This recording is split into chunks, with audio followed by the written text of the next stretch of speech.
Canadien errant. Un Canadien errant. Imaginez, par un beau matin de septembre 1839, un jeune homme de 16 ans, regardant, pensif, en surplomb du Cap Diamant en Québec, un grand trois-mâts lentement hissait ses voiles pour prendre le large. À son bord, enchaînés au fond du troisième pont, 141 prisonniers patriotes du Haut et du Bas-Canada lancés sur la route de l'exil vers la Tasmanie et l'Australie, à 13 000 kilomètres de leur foyer. Aussitôt rentré chez lui, le jeune Antoine Gérin-Lajoie écrit une chanson d'une beauté transcendante, émouvante à faire pleurer les pierres, racontant le long calvaire que les exilés patriotes s'apprêtent à vivre. Cette version de la genèse d'un Canadien errant est peu digne de foi, mais c'est néanmoins perpétué pour des raisons évidentes.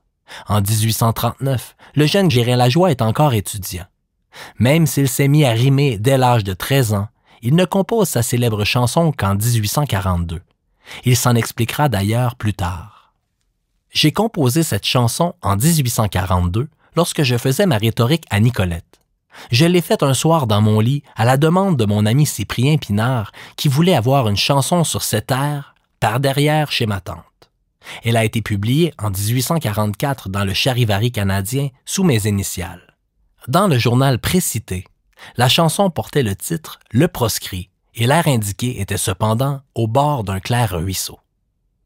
Les vers de Gérin-Lajoie ne sont pas non plus très recherchés, mais en revanche, la complainte douloureuse se marie à merveille avec un propos dramatique. Chacun est aussi à même de saisir la portée politique du message, en particulier sous son titre original, « Le proscrit ». La chanson devient aussitôt populaire en Louisiane, en Acadie, dans l'Ouest canadien et en Nouvelle-Angleterre, partout en somme où des milliers de francophones bannis de leur foyer et exposés à l'assimilation et à mille autres misères trouvent un instant l'occasion de se remémorer leur cher Canada, le Québec bien sûr. Demeure que la chanson de Gérin-Lajoie fait d'abord et avant tout référence aux valeureux patriotes, plus particulièrement à ceux condamnés à l'exil en Australie, une colonie pénitentiaire que l'Angleterre tente alors de peupler de criminels glanés dans tout l'Empire britannique. Au jour si plein d'appât, vous êtes disparus, et ma patrie, hélas, je ne la verrai plus. L'Australie. En tout, 14 grands procès sont tenus à Montréal, mettant en cause 108 accusés pour leur participation au soulèvement patriote de 1838. Du nombre, 9 sont déclarés innocents, mais 99 autres sont condamnés à mort. À terme, 12 d'entre eux sont pendus, 2 sont bannis du pays et 27 sont libérés sous caution. Demeurent 58 qui doivent être déportés. Ces derniers sont informés le 25 septembre 1839 qu'ils sont finalement condamnés aux travaux forcés en Australie et que leur départ est prévu dès le lendemain matin. Ils n'auront, en tout et pour tout, qu'une douzaine d'heures pour écrire ou dire adieu à leurs proches. François-Xavier Prieur raconte que les parents sont nombreux sur le quai du Pied-du-Courant, le cœur chargé d'amertume. Le journal Le Canadien s'indigne du traitement réservé aux anciens patriotes. Comment peut-on traiter des hommes comme des condamnés couverts d'une condamnation infamante, leur raser les cheveux, les revêtir d'un uniforme de criminels et les envoyer dans une colonie pénale comme des hommes souillés des crimes les plus honteux? Transférés à Québec, les exilés du Bas-Canada sont rejoints par 83 insurgés ayant mené la rébellion dans le Haut-Canada. Très peu de sujets britanniques parmi eux. La plupart sont des Américains tentés par l'aventure. Le 27 septembre, le Buffalo appareille avec 141 déportés à son bord. La traversée dure plus de 5 mois, sans escale et dans des conditions exécrables. Prieur écrit « On devait garder le silence le plus absolu pendant la nuit. Il était défendu de communiquer en aucun temps, les uns avec les autres, d'un côté à l'autre des logements, et nul ne pouvait aller au lieu d'aisance sans la permission du sentinelle. » Finalement, le 16 février 1840, le Buffalo accoste à Hobart, au sud de l'Australie, où sont débarqués les prisonniers du Haut-Canada. Ceux du Bas-Canada iront jusqu'à Sydney. Là, ils sont immédiatement conduits au camp des travaux forcés de Long Bottom, à environ 60 km au nord. Les prisonniers ont au départ pour tâche de construire la route reliant Parramatta à Sydney.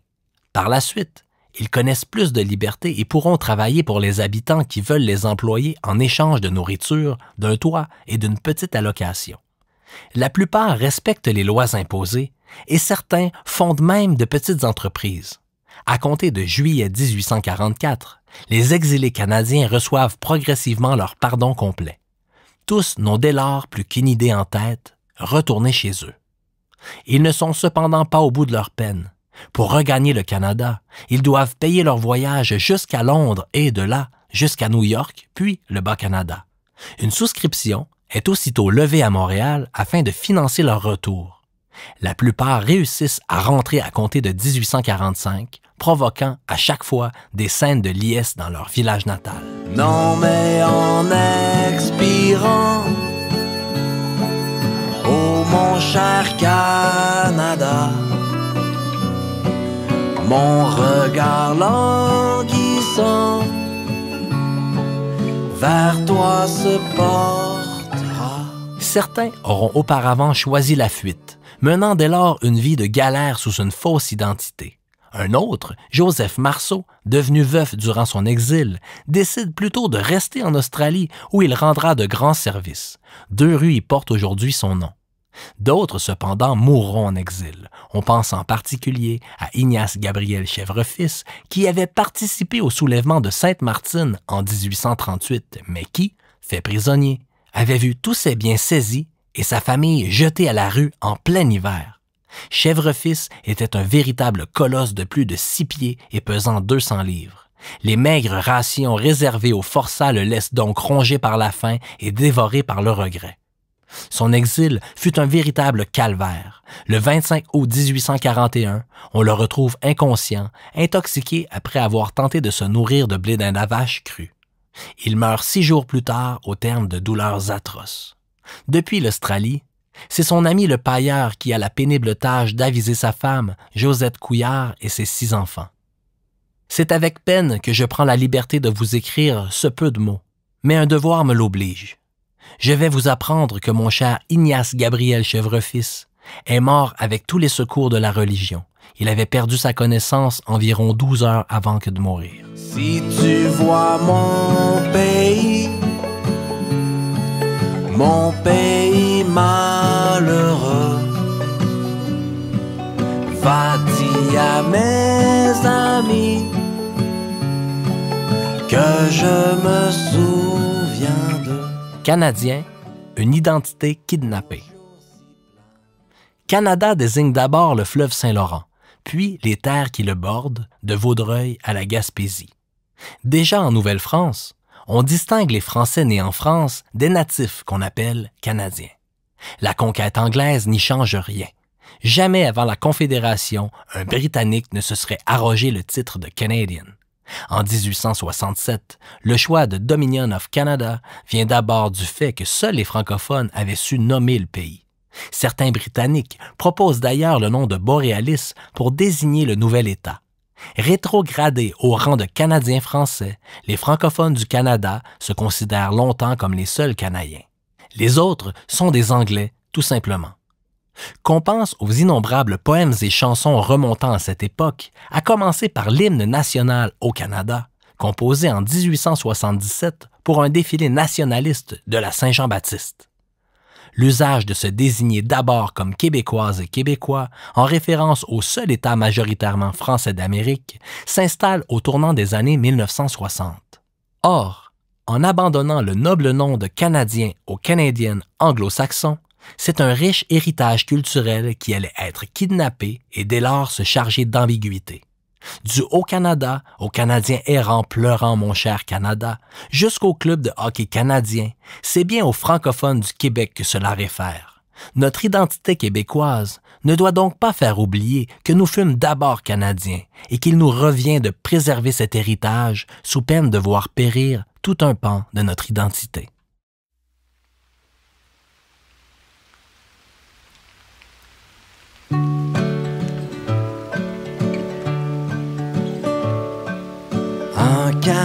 Canadien errant,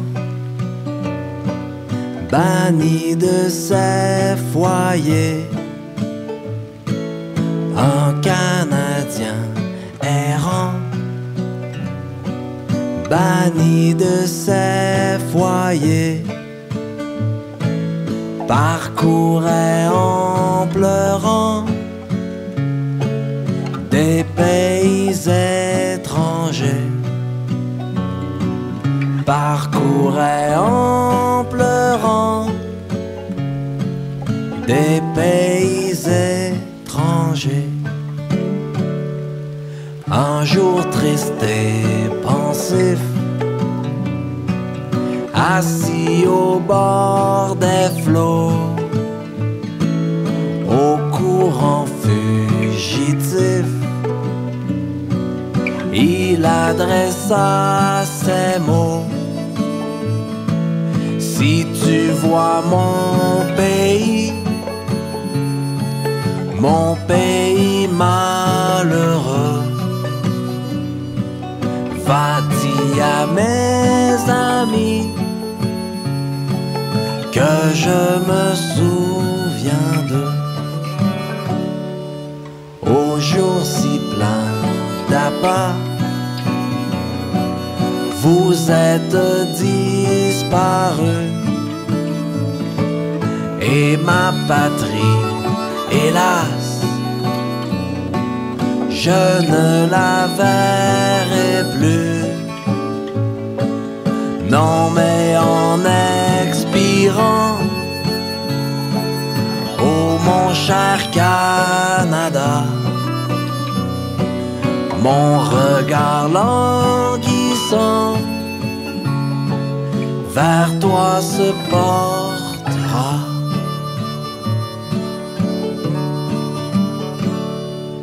Un Canadien errant, banni de ses foyers, parcourait en pleurant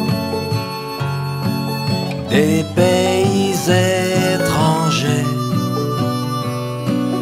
parcourait en pleurant des pays étrangers.